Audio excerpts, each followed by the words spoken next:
Based on the book of the same name, while Puss in Boots: The Last Wish may have kicked off the new trend of hyper-stylized animation in DreamWorks, it was the bad guys that really started the trend.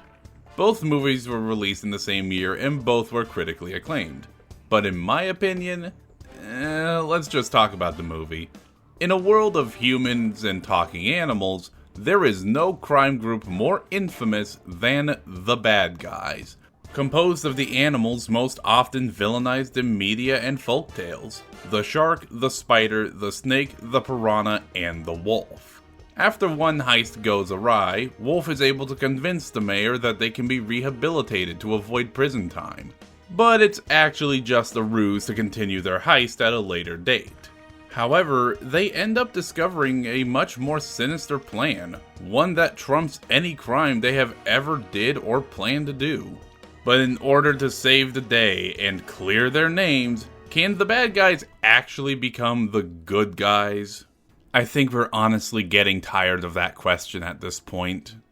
Obviously, I really like the animation style, and as mentioned, it's the first DreamWorks movie to truly utilize this comic book inspired aesthetic, first introduced with Into the Spider-Verse.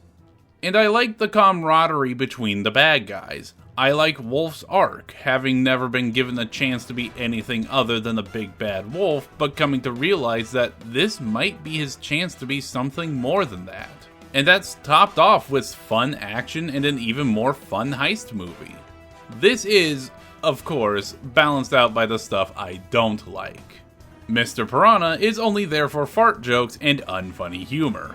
The villain is obviously a villain, and the story is nothing new or original.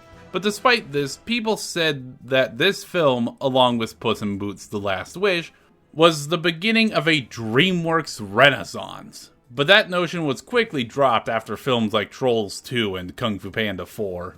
But if The Wild Robot is anything to go by, despite what's happening with the company, we may still see a DreamWorks renaissance, and the box office and reception showed DreamWorks people do want more movies like this.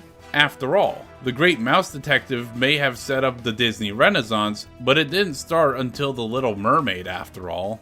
In the end, I give the movie a 6 out of 10. If anything, because they make being bad look so good.